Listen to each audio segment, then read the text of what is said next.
तो नमस्कार। आज की इस वीडियो में आप सभी का स्वागत है। आज की इस वीडियो में हम बात करेंगे हमारे छत्तीसगढ़ पुलिस और सीडीपीएससी में जो भाई तैयारी कर रहे हैं उनके लिए। तो आज का ये पहला क्लास है। आज की इस क्लास में हम छत्तीसगढ़ के बारे में पढ़ेंगे और आगे आगे हम छत्तीसगढ़ के विभिन्न प्रकार के, जैसे कि उसका नामकरण कैसे हुआ, उसको हम किस नाम से कैसे किस काल में हम जाने जाते थे, और जहां से हम भूगोल पढ़ेंगे, छत्तीसगढ़ भूगोल, कहां से किस नदी का उद्गम हुआ है और कहां पे कौन सा अभ्यारण्य है। ठीक है, इस प्रकार से प्रशासन के बारे में भी पढ़ेंगे हम, उसके छत्तीसगढ़ के इतिहास के बारे में पढ़ेंगे। तो ये आज हमारा पहला क्लास है। तो आज की इस क्लास में आप सभी का स्वागत है और वीडियो में आगे बने रहिएगा, जिससे हम छत्तीसगढ़ के विभिन्न, मेरा यह मानना है कि जब हम छत्तीसगढ़ को पढ़ रहे हैं तो हम जीरो से स्टार्ट करें। ऐसा नहीं है कि हम किसी भी टॉपिक को उठाकर पढ़ लें, नहीं, हम जीरो से स्टार्ट करेंगे। जहां से अगर जो भाई परीक्षा की तैयारी कर रहे हैं, पुलिस भर्ती की तैयारी कर रहे हैं, उनके पास 7 महीने 8 महीने का समय है और वो समझ नहीं आ रहा है उनको वो कैसे पढ़े, तो आज इस वीडियो में हम आज से डेली कंटिन्यू एक टॉपिक पे हम पढ़ेंगे डेली। ठीक है, तो आज का ये है कि हमें छत्तीसगढ़ के जो नक्शा है उसको हमें समझना है। ठीक है, और छत्तीसगढ़ हमारे जो भारत का कौन सा राज्य है और वो कब बना था, ठीक है ना। तो हमें ये सब चीज मोटी मोटी बातें हैं, ये सब हमें पता है, लेकिन हम इसको हम पढ़ेंगे। ठीक है, तो ये हमारा छत्तीसगढ़ का नक्शा है और इसे 5 संभागों में बांटा गया है, आप जानते ही होंगे। ठीक है, और मुझे कमेंट करके बताइए कि आप कौन से संभाग के अंतर्गत आते हैं। ठीक है, तो छत्तीसगढ़ 26वें राज्य के रूप में सन 2000 को 1 नवंबर सन 2000 को हमारे इस भारत के अस्तित्व में एक राज्य बनकर आया और यह मध्य प्रदेश से अलग होकर एक नया राज्य का निर्माण हुआ। ठीक है, और हाँ, यह छत्तीसगढ़ एक भू अवस्थित राज्य है, जैसे कि यह किसी महासागर के साथ अपना तट को साझा नहीं करता। कहने का अर्थ है जैसे कि हमारा जो गुजरात है, ठीक है, गुजरात है, या फिर हम गोवा देखें, ठीक है, या फिर हम देखें उड़ीसा। ठीक है, तो इसी तरीके से हमें इस चीज को आगे पढ़ना है और आगे समझना है। ठीक है, तो आज ये पहला क्लास है। आज की इस क्लास में हम सीधे रूप से बात करें तो हम छत्तीसगढ़ को ही ध्यान देंगे कि छत्तीसगढ़ कैसे निर्माण हुआ और किस तरीके से आगे बढ़ा। ठीक है, आपने अभी देखा, ठीक है, 1 नवंबर सन 2000 को इसका निर्माण हुआ और यह आगे बढ़कर हमारा एक 26वें राज्य के रूप में आगे बढ़ा। ठीक है, यह एक प्रादेशिक पठार के रूप में सामने आया है। यह किसी भी भू अवस्थित, जैसे कि किसी भी नदी से यह साझा नहीं करता।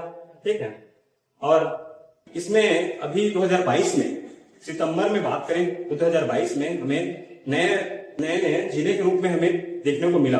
इसमें नया जिलों का निर्माण हुआ। ठीक है, अभी यह 33 जिलों के रूप में बन चुका है। यहाँ पे 33 जिले बन चुके हैं छत्तीसगढ़ में और यहाँ पे 5 संभाग को बांटा गया है। हम मैप में देखेंगे, इस नक्शे में देखिए, ऊपर के संभाग को कहते हैं सरगुजा संभाग और इसको बोलते हैं बिलासपुर संभाग। बीच वाले जो मैदान रहता है जहाँ पे ज्यादा जनसंख्या रहता है, ठीक है, यह है दुर्ग संभाग, यहाँ से बीच से कटा हुआ है, और यह है रायपुर संभाग, यह है बस्तर संभाग। ठीक है, इस तरीके से 5 संभाग है और आप कमेंट करके बताइए आप कौन से संभाग से और कौन जिले से हैं। ठीक है ना, तो इसी तरीके से मेरा यह वीडियो उन भाइयों के लिए जो पैसा खर्चा और बाहर जाकर उनका सुविधा नहीं उनको जाने के लिए, वह घर में ही रहकर पढ़ना चाहते हैं। तो मैं यह चाहता हूं कि आप भी घर में रहकर पढ़िए, जैसे कि मैं पढ़ रहा हूं, और आपको जो भी सहायता चाहिए मैं देने वाला हूं। ठीक है, तो हम देखते हैं अब छत्तीसगढ़ का नामकरण। तो छत्तीसगढ़ का नामकरण किस आधार पे हुआ है। ठीक है, मोटी मोटी हमें 3 बातों पर ध्यान देना है। तो पहला बात है, हमें छत्तीसगढ़ का नामकरण पहला है हमें छत्तीसगढ़। तो छत्तीसगढ़ है, इसको किसने बताया था?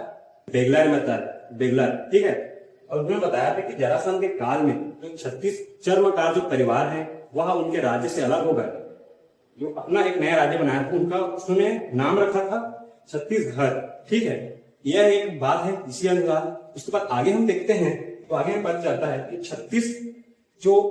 छत्तीसगढ़ का अभी पढ़ा नहीं है, लेकिन जब दूसरे रूप में देखें तो छत्तीसगढ़। ठीक है, तो छत्तीसगढ़ कैसे पढ़ा? जो हीरेलाल जी है वो बताते हैं कि जो कलचुरी शासक है उनको चेदी भी बोला जाता था। तो इसी के आधार पर, जैसे कि छत्तीसगढ़ में सबसे ज्यादा शासन करने वाला जो शासक जो वंश है, ठीक है, वह है कलचुरी वंश। ठीक है, तो इसी के अनुसार से हमें पता चलता है कि छत्तीसगढ़, ठीक है। उसका आगे जब पता चलता है कि तो छत्तीसगढ़ कैसे पड़ा, ठीक है, तीसरे रूप में ये बहुत महत्वपूर्ण है, ठीक है। तो कैसे पड़ा, जो जो चीजम है और हैवी, ठीक है, और दूसरा है ब्रह्मदेव के जो खल्लारी शिलालेख है, उसमें पता चलता है कि जो शिवनाथ नदी है उसके उत्तर और दक्षिण में रतनपुर 18 गढ़ों के साथ और रायपुर 18 गढ़ों के साथ वहां पे निवास करता है। इसी के अनुसार छत्तीसगढ़ में जो उत्तर और दक्षिण को हम देखेंगे, जब हम नक्शे में देखे तो उत्तर और दक्षिण को देखेंगे तो इसी अनुसार इसको बांटा गया है, बनाया गया है और छत्तीसगढ़ नाम रखा गया है। और आमतौर पर इसी को माना जाता है, जितने भी आप कंपटीशन एग्जाम दे रहे हो उसमें पढ़ते हो उसमें इसी को माना जाता है, ठीक है। और हम देखेंगे कि छत्तीसगढ़ को किन कालों में किस किस नाम से जाना जाता है, जैसे कि रामायण काल और महाभारत काल। तो इसी प्रकार आगे आगे कालों में किस नाम से जाना जाता है, ठीक है। हम देखते हैं कि छत्तीसगढ़ का विभिन्न कालों में उनका नाम, ठीक है। तो पहला है रामायण काल। रामायण काल में दक्षिण कोसल कहा जाता था। अभी जो वर्तमान में जो छत्तीसगढ़ है उसको जब रामायण काल में इसको दक्षिण कोसल कहा जाता था और महाभारत काल में इसको कोसल या प्रग कोसल कहा जाता था, ठीक है।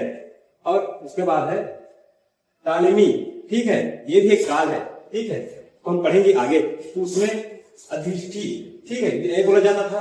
उसके बाद है चौथा गुप्त काल। तो गुप्त काल में आपको ये बहुत इंपोर्टेंट है, ठीक है, दक्षिण कोसल कहा जाता था, ठीक है। और कलचुरी, कलचुरी को भी हमें याद रखना है। कलचुरी में दक्षिण कोसल कहा जाता था। और मुगल स्रोत, ठीक है, जो मुगल काल है उसमें इसको जो छत्तीसगढ़ है इसको बांट के बताया गया था कि रतनपुर राज्य कहा गया है, ठीक है। और उसके बाद है हमारा जो ब्रिटिश काल, ब्रिटिश काल, जैसे कि आज से हम 75 साल पहले 80 साल पहले जाए तो हमें और वर्तमान में हमें छत्तीसगढ़ नाम से पता चलता है। तो आज की इस वीडियो में हम देखा कि छत्तीसगढ़ को हम जीरो से स्टार्ट किए हैं और हम आगे आगे इसको अच्छे तरीके से पढ़ेंगे। और यह वीडियो उन भाइयों के लिए है जो जिनके पास, ठीक है, कोचिंग के लिए पैसा नहीं है और वो बाहर जाना नहीं चाहते, वो घर में ही रहकर पढ़ना चाहते हैं। अभी उनके परिवार के समस्याओं को समझते हुए मैंने सोचा कि हमारे भाइयों को आगे पढ़ने के लिए बाहर न जाना पड़े और मैं मेरे से जितना हो रहा है, मुझे जितना आता है मैं आपको बताऊं, ठीक है। तो आज की इस क्लास में हमने पढ़ा, ठीक है, यही से हम स्टार्ट करेंगे और आगे आगे पढ़ते जाएंगे, जिसमें हम प्रशासन को पढ़ेंगे, हम भूगोल को भी पढ़ेंगे और इतिहास को भी पढ़ेंगे और हर एक इकाई को ही पढ़ेंगे, ठीक है। जिससे हम जब हमें एग्जाम में जब बैठे, हम छत्तीसगढ़ पुलिस के जब एग्जाम में बैठे, हम 7 या 8 महीना बाद हम बैठे तो हमें हर एक चीज पता है, ठीक है। तो इसी को हम लेकर मैंने वीडियो बनाना चाहा, ठीक है। तो मुझे सपोर्ट कीजिए और चैनल को सब्सक्राइब कीजिए और वीडियो को लाइक कीजिए और ज्यादा से ज्यादा शेयर कीजिए, ठीक है। मिलते हैं अगले वीडियो में, ठीक है, धन्यवाद।